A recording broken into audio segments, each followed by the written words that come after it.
नमस्कार, आँखीझ्यालमा तपाईँलाई स्वागत छ। आज हामी बाघ गणना र जीविकोपार्जनका लागि संरक्षण जस्ता सामग्री देखाउनेछौँ। नेपालले सन् 2022 सम्ममा बाघको सङ्ख्या दोब्बर बनाउने प्रतिबद्धता व्यक्त गरेको छ। पछिल्लो तथ्याङ्कले नेपाललाई आफ्नो लक्ष्य नजिक देखाएको पनि छ।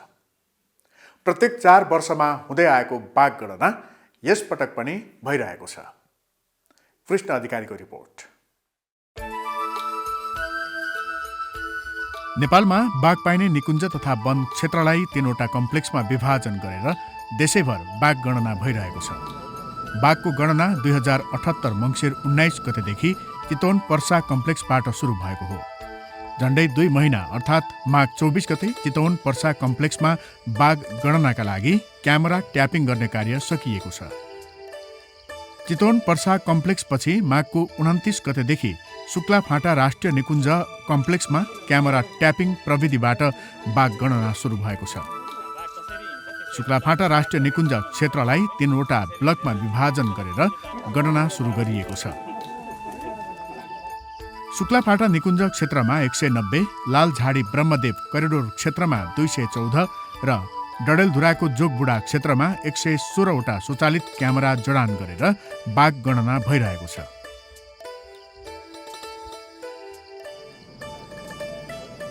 शुक्लाफाँटा निकुञ्जमा 21 दिनमा बाघ गणनाको पहिलो चरणको काम पूरा गर्ने योजना छ। बाँके बर्दिया राष्ट्रिय निकुञ्ज क्षेत्रमा मङ्सिर 29 गतेदेखि सुरु भएको बाघ गणना जारी छ। बाँके बर्दिया निकुञ्ज र त्यस क्षेत्रसँग जोडिएको वन क्षेत्रलाई 4वटा ब्लकमा विभाजन गरेर बाघ गणना भइरहेको छ। स्वचालित क्यामेरा जडान गरी क्यामेरा ट्यापिङ प्रविधिबाट सुरु भएको बाघ गणनामा निकुञ्ज कर्मचारी, नेपाली सेना, नेचर गाइड, चोरी शिकार नियन्त्रण, युवा परिचालन अभियानका युवाहरू, इको क्लबका विद्यार्थीहरू र प्राविधिकहरू खटिएका छन्। बाघ गणनाका लागि बाघको ओहोर दोहोर गर्ने क्षेत्रको पहिचान गरी करिब 4 वर्ग किलोमिटर क्षेत्रमा एक जोडी क्यामेरा राख्ने गरिन्छ। एउटा स्थानमा कम्तीमा 15 दिनसम्म स्वचालित क्यामेरा राखिन्छ। ती स्वचालित क्यामेराले खिचेका फोटोहरू बाघ गणकहरूले 2-3 दिनको अन्तरमा सङ्कलन गर्छन्।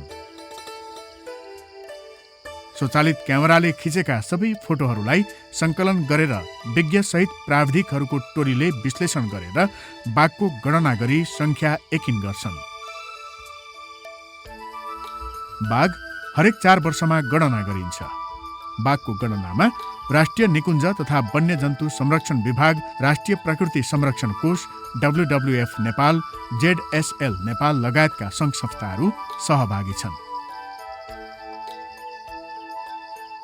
बाघ गणनामा खटिने व्यक्तिहरूको दुर्घटना बिमा समेत गरिएको छ। बाघ गणनामा खटिँदा बाघ लगायत वन्यजन्तुहरूको आक्रमणको डर हुने भएकाले सुरक्षा सावधानी अपनाएर बाघ गणना कार्यमा प्राविधिकहरू खटिने गरेका छन्। बाघको चाहिँ तपाईँको बढी मुभमेन्ट हुने ठाउँमा अझ बाघले चाहिँ अब मान्छेहरूलाई दिन प्रतिदिन आक्रमण गरिरहेछ होइन, त्यस्तो ठाउँमा नि गइरहेछौँ होइन। अब सर्वप्रथम हामीले चाहिँ अब आफू कसरी चाहिँ सुरक्षित हुने भन्नेमा लागिरहेछौँ। त्यसमा अब तपाईँको हात्तीहरू युज गर्ने होइन, अब नेपाली सेनालाई हतियारसहित पनि लाने, अब त्यो सबै कुराहरू होइन। प्लस अब जस्तै जुन ठाउँमा अलिकति जोखिम छैन अथवा त्यो अलिकति वन्यजन्तुबाट त्यस्तो किसिमको खतरा छैन भन्ने ठाउँमा चाहिँ हामीहरू आफ्नै ग्रुपबाट 3 जना, कम्तीमा 3 जना, त्योभन्दा बढीमा अब हामी 4 जना 5 जनासम्म हिँड्छौँ एकै ठाउँमा। तर त्यसरी चाहिँ हामीले अब सुरक्षाको हिसाबले चाहिँ हात्तीहरू भएको ठाउँमा हात्तीहरू र नेपाली सेनालाई त्यसरी युज गरिरहेछौँ। बाँके र बर्दिया राष्ट्रिय निकुञ्ज क्षेत्रको जङ्गलमा बाघ गणना गर्नका लागि राखिएका 17वटा स्वचालित क्यामेरा चोरी भएका छन्। बाघ गणना गर्न प्रयोग गरिने क्यामेरा अन्य प्रयोजनमा प्रयोग नभए पनि क्यामेरा चोरी हुने क्रम अझै रोकिएको छैन। बाघ गणना गर्दा बाघले मान्छेलाई आक्रमण गरेका राष्ट्रिय वनका साथै समुदायले नै संरक्षण गर्दै आएका सामुदायिक वन क्षेत्रलाई पनि समावेश गरिएको छ। सन् 2018देखि हालसम्म बाँकेदेखि कैलालीसम्मको क्षेत्रमा बाघको आक्रमणबाट 28 जनाको मृत्यु भएको छ। के कामका लागि उहाँहरू जानुभएको थियो भनेर हेर्ने क्रममा पनि सबै कि घाँस काट्न जानुभएको छ, कि दाउरा टिप्न जानुभएको छ, कि न्युरो टिप्न जानुभएको छ, कि चाहिँ च्याउ टिप्न जानुभएको छ। 2-3वटा केसहरू गाईबस्तु हेर्न गएको केसहरू पनि छ। यी केसहरूबाट चाहिँ भएको छ। त्यो मध्ये एउटा मात्रै केस हो, त्यो पनि जङ्गल किनारमा हो। एउटा मात्रै केस चाहिँ बिहान पख एकजना बुवा चाहिँ आफ्नो सुँगुरलाई आएर हाल्न जङ्गलको किनारमा रहेछ, त्यसमा जाँदा चाहिँ आक्रमण भएको थियो र त्यो चाहिँ एकदम अशक्त बाघ थियो। त्यसलाई हामीले समातिसकेका छौँ। त्यो भएको हिसाबले अहिले किनकि पछिल्लो समयमा एकतर्फ बाघहरू पनि बढिरहेको छ र हामीले यो बाघहरू निकुञ्जको किनारमा त्यो मात्रै नभइकन सामुदायिक वनहरूमा पनि बाघहरू देखिरहेको कारणले गर्दा हाम्रो समुदायलाई बाघबाट कसरी बच्ने भन्ने बारेमा त्यही भएको हिसाबले अहिले हामीले पछिल्लो समयमा मानव बाघ सहअस्तित्व भनेर यो व्यवहार परिवर्तन क्याम्पेन गरेका छौँ। यो बाघ गणना राष्ट्रिय निकुञ्ज विभागले सञ्चालन गर्छ। तथापि यो निकुञ्जभित्र मात्रै होइन, वन क्षेत्रमा नि हुन्छ। हाम्रो चाहिँ खास गरी राप्ती, सोनारी लगायतका वन क्षेत्र, नरैनपुर लगायतका वन क्षेत्रहरूमा विगत केही समयदेखि बाघको चहल पहल देखिएको, त्यसमा मानवीय क्षतिहरू पनि भएको यी घटनाहरू यहाँलाई पनि विदितै छ।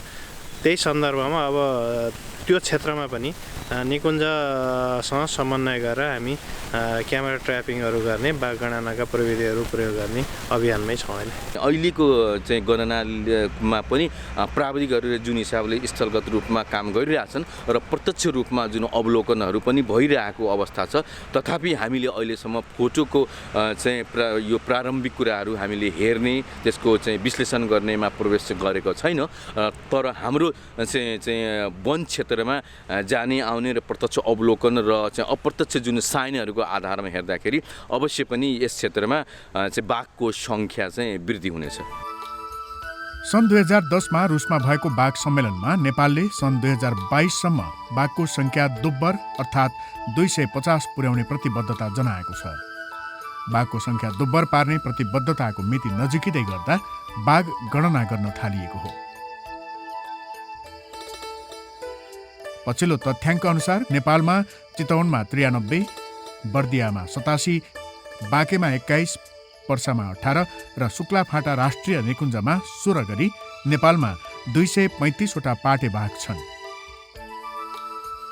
बाघको सङ्ख्या दोब्बर पुर्याउन हालको सङ्ख्यामा 15वटा बाघ थपिएर 250 पुग्नुपर्नेछ।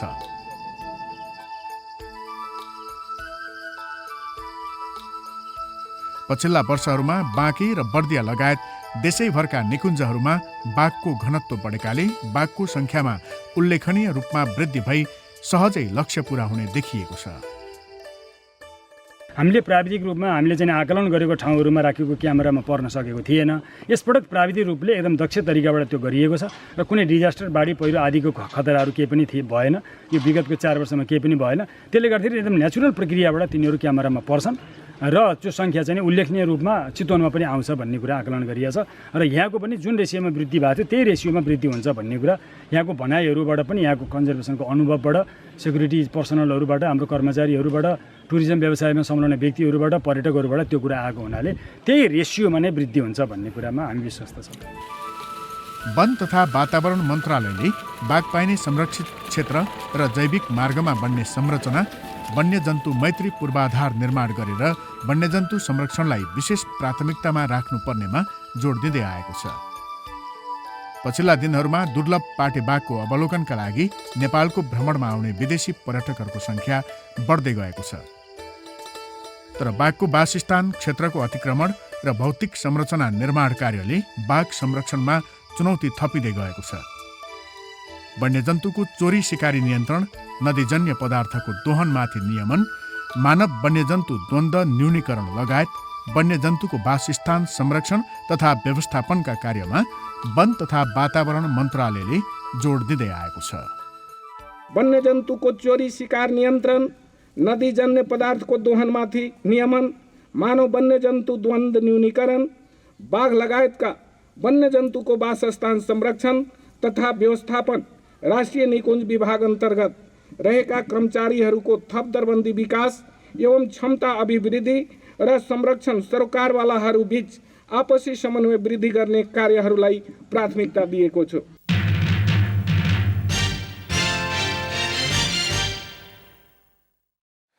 संरक्षणको ठूलो महत्त्व छ। यसले प्रकृतिलाई जीवन्त राख्ने मात्रै नभएर मानिसको जीविकोपार्जनमा पनि सघाउ पुर्याउँछ। दुधकोशी जलाधार क्षेत्रमा सञ्चालन भइरहेको जलवायु उत्थानशील जीविकोपार्जन आयोजनाबाट स्थानीयहरूले धेरै फाइदा लिइरहेका छन्। GEF र UNDP को सहयोगमा आँखीझ्यालका लागि राजेश घिमिरेले तयार पारेको यो भिडियो सामग्री। ओखलढुङ्गाको मानेभन्ज्याङ गाउँपालिकामा पर्ने यो ठाउँको नाम भोर्ले पोखरी हो, तर अहिले यहाँ पोखरी छैन। 10 वर्ष अगाडि पुरियो। बचपनमा हामी यहाँ पौडी खेल्नलाई यहाँ आउनलाई तपाईँको धेरै निकै गाउँ पर्थ्यो। उता भन्दा यता डाउन थियो। यो उच्च भएको ठाउँ अझै डाउन थियो। भरिँदै गयो। अब कोही फुटबल खेल्न थाले। यो दुधकोशी कोरिडोरमा सुक्खाको ठुलो समस्या छ। सुक्खाको समस्या किन भयो भने एक त यो कोरिडोरमा अलि पानी पनि कम पर्छ र जमिन पनि निकै भिरालो छ। भिरालो जमिनमा रकी चट्टानहरू भएकोले परेको पानी चाहिँ अब तल गइहाल्छ। भूमिगत जल पुनर्भरण चाहिँ हुन नपाइरहेको अवस्थाहरू चाहिँ हुन्छ। गाउँमा खाने पानी छैन, त्यही पानी बगेर गएर कोसीले बबाल गरिरहेको छ क्या। अलिक धेरै बनाउनु पाएदेखि सागसब्जी अलिकति धेरै लाउनु पायो भएदेखि काहीँ यसो बेचबिखान गर्नु पनि हुन्थ्यो। पानी नै छैन। नेपाल सरकार, वन तथा वातावरण मन्त्रालय, वन तथा भू संरक्षण विभागले विश्व वातावरण कोष GEF र संयुक्त राष्ट्रसङ्घीय विकास कार्यक्रम UNDP को सहकार्यमा तल्लो दुधकोशी जलाधार क्षेत्रमा जलाधारमा आधारित जलवायु उत्थानशील जीविकोपार्जन आयोजना कार्यान्वयन गरिरहेको छ। सुक्खा, बाढी, पहिरो जस्ता जलवायु परिवर्तनजन्य बहुप्रकोपबाट जोखिममा रहेका समुदायको जीवन तथा भौतिक र आर्थिक सम्पत्तिको सुरक्षा गर्नु र ती समुदायको जीविकोपार्जनमा टेवा पुर्याउनु आयोजनाको प्रमुख उद्देश्य हो।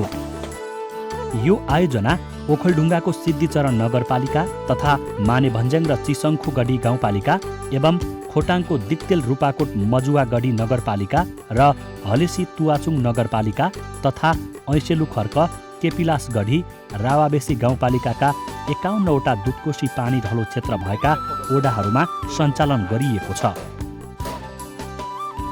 यसबाट उक्त क्षेत्रका कुल 1,21,000 भन्दा बढी स्थानीय बासिन्दा लाभान्वित हुनेछन्। यो आयोजनाको अवधि डिसेम्बर 2020 देखि मे 2024 सम्म छ। यो आयोजनामा GEF को $70 लाख र UNDP को $9 लाख सहयोग तथा नेपाल सरकारको वित्तीय साझेदारी $3 करोड 48 लाख रहेको छ। यसको मूल लक्ष्य भनेको नै यो जलवायु परिवर्तनबाट असर पर्दा बहुप्रकोप जस्तै बाढी भयो, पहिरो भयो, सुक्खा भयो, यसले चाहिँ स्थानीय समुदाय जुन रिस्कमा छन् उहाँहरूको चाहिँ सम्पत्ति जोगाउने, उहाँहरूको फिजिकल एसेटहरू जोगाउने भन्ने मुख्य हो र त्यहाँको जीविकोपार्जनमा चाहिँ कसरी टेवा पुर्याउने भन्ने चाहिँ यसको मूल उद्देश्य हो। यसैगरी यो आयोजनाले सङ्घीय, प्रादेशिक र स्थानीय सरकारसँग सहकार्य समन्वय गरी संस्थागत र नीतिगत सुदृढीकरण गर्ने लक्ष्य राखेको छ। आयोजनाले जलवायु मैत्री नवीनतम ज्ञान, सिप र विधिको विकास र प्रयोग समेत गर्ने उद्देश्य लिएको छ। यो आयोजना नेपाल सरकार तथा संयुक्त राष्ट्रसङ्घीय विकास कार्यक्रम बीच भएको आयोजना सम्झौता र नेशनल इम्प्लिमेन्टेसन मोडालिटीको मार्ग निर्देश अनुसार कार्यान्वयन हुनेछ।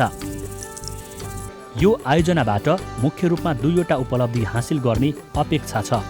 पहिलो, जलवायु परिवर्तनजन्य बाढी र पहिरो जस्ता समस्या समाधानका लागि एकीकृत जलाधार व्यवस्थापनको ढाँचा लागू गर्ने र दोस्रो, एकीकृत जलाधार व्यवस्थापनको अभ्यास सुरु गर्ने। आयोजना कार्यान्वयनका लागि विभिन्न चरणमा स्थानीय सरकार तथा उपभोक्ताहरूसँगको समन्वय तथा सहकार्य भइरहेका छन्। खोटाङको दिक्तेल रूपाकोट मजुवागढी नगरपालिकाले त स्थानीय कानुन नै तर्जुमा गरेर अगाडि बढिसकेको छ।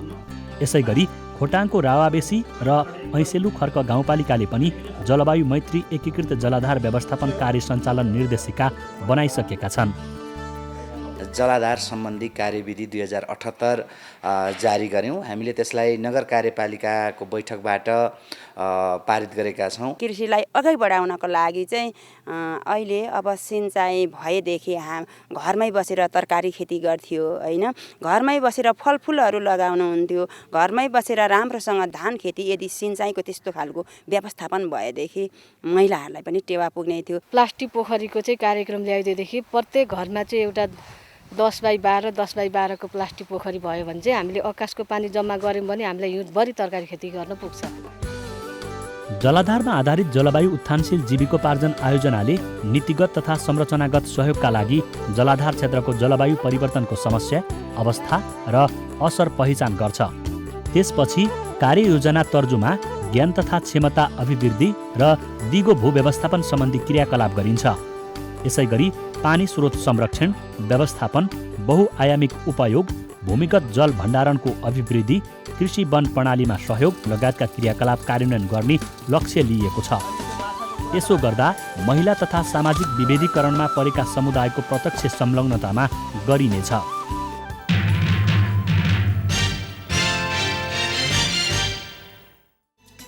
आँखीझ्याल फेसबुक र युट्युबमा पनि हेर्न सकिन्छ। हाकाहाकीonline.com मा आँखीझ्याल हेरी त्यसै मार्फत सुझाव र प्रतिक्रिया पठाउन सकिन्छ। हस्त आजको आँखीझ्याल यति नै। अर्को साता यही समयमा समसामयिक विषय लिएर हामी फेरि आउनेछौँ। नमस्कार।